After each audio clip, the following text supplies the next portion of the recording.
اعوذ باللہ من الشیطان الرجیم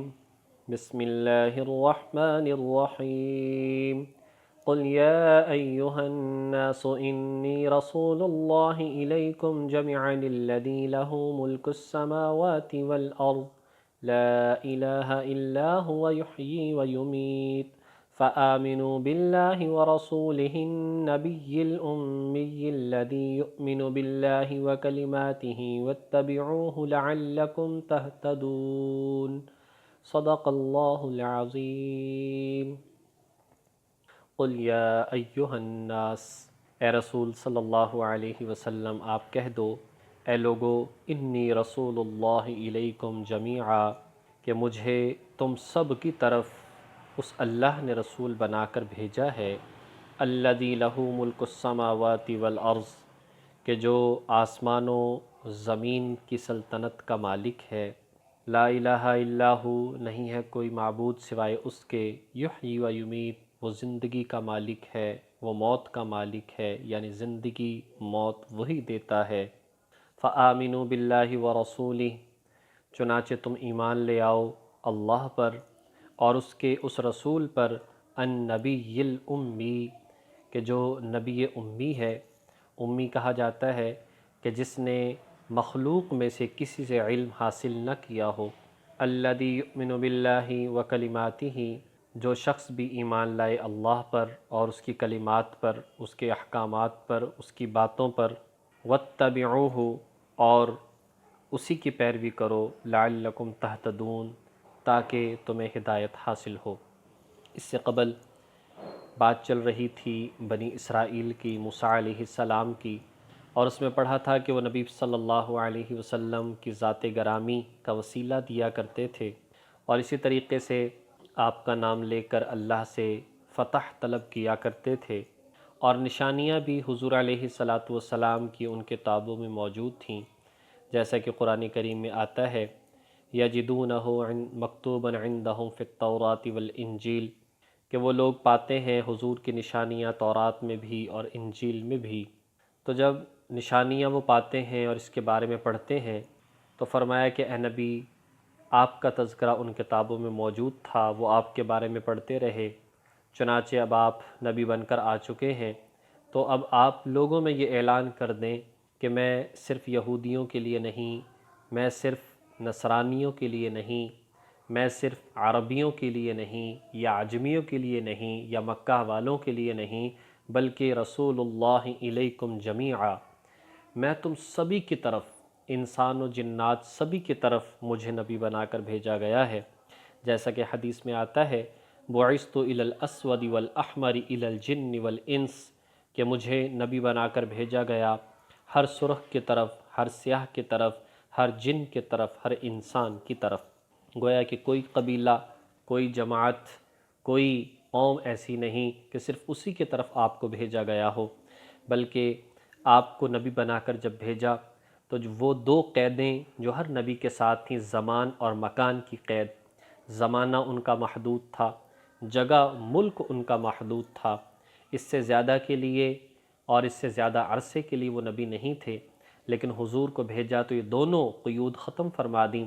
فرمایا کہ آپ قیامت تک کے لیے نبی ہیں اور آپ سب کے لیے نبی ہیں۔ یہ حضور علیہ السلام کی انفرادیت ہے، یہ آپ کی خاصیت ہے۔ تو فرمایا کہ انی رسول اللہ الیکم جمیعا سبھی کی طرف مجھے جو ہے وہ رسول بنا کر بھیجا ہے۔ یا ایہا الناس کہا، یا ایہا الکافرون نہیں کہا، یا ایہا الیہود نہیں کہا، یا ایہا النصارى نہیں کہا، بلکہ سبھی کی طرف رسول بنا کر بھیجا ہے۔ اور رسول کہہ کر یہ بات بھی ارشاد فرما دی کہ میں صاحب کتاب نبی ہوں، یہ مت سمجھنا کہ میں تورات کی تعلیمات کو پھیلاؤں گا یا انجیل کی، بلکہ مجھے اللہ نے قرآن کی صورت میں نئی شریعت عطا فرمائی ہے۔ اس میں ایک عربی کے اعتبار سے، گرامر کے اعتبار سے اور تجوید کے اعتبار سے ایک بات سمجھ لینی چاہیے کہ جمیعا،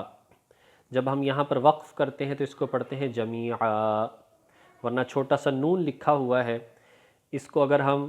اکٹھے ہی پڑھتے جائیں اور یہاں پر وقف نہ کریں تو پھر پڑھتے ہیں الیکم جمیعا الذی، گویا کہ یہاں پر دو زبر تھے عین کے اوپر۔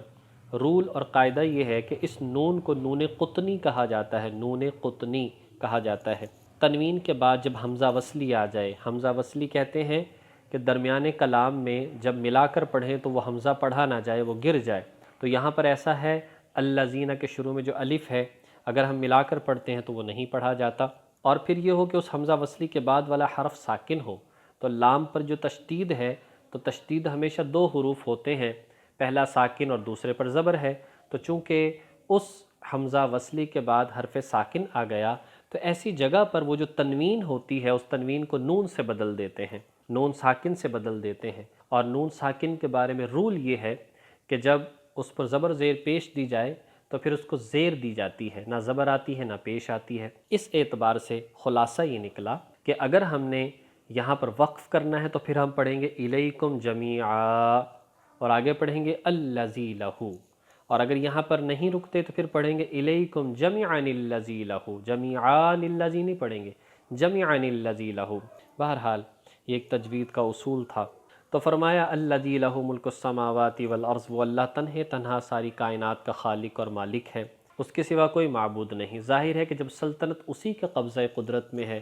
پیدا کرنے والا، زندگی موت دینے والا وہی ہے، تو وہی معبود ہونے میں برحق ہے. چنانچہ جو لوگ بھی ایمان لے آئیں اللہ کی ذات پر اور رسول صلی اللہ علیہ وسلم پر، اس لیے کہ یہود میں بھی ایسے لوگ تھے، عبداللہ بن سلام وغیرہ دوسرے لوگ، جو کہ تورات کی تعلیمات کو بعد میں چھوڑ کر اور ان باتوں کو پڑھ کر جو ہے حضور علیہ السلام پر ایمان لے آئے. اور وہ نبی بھی کیسا نبی امی، یہ آپ کی صفت تھی. پہلے انبیاء علیہ السلام لکھنا پڑھنا جانتے تھے، لیکن حضور علیہ السلام لکھنا پڑھنا نہیں جانتے تھے. یہ نشانی تھی حضور علیہ السلام کی کہ آپ نے مخلوق میں سے کسی سے علم حاصل نہیں کیا.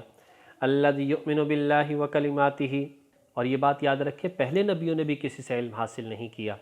لیکن ان کو قدرتی طور پر لکھنا آتا تھا اور پڑھنا بھی آتا تھا، دیکھ کر پڑھ سکتے تھے. لیکن حضور نہ کسی چیز کو دیکھ کر لکھ سکتے تھے، نہ زبانی لکھ سکتے تھے، نہ دیکھ کر پڑھ سکتے تھے، اور یہ آپ کی خاصیت تھی. وہ لوگ جو بھی ایمان لے آئیں اللہ کی ذات پر اور اس کی تمام باتوں پر ایمان لے آئیں، تو فرمایا اور اتباع کریں اسی رسول صلی اللہ علیہ وسلم کی، تو وہ لوگ ہدایت پا جائیں گے.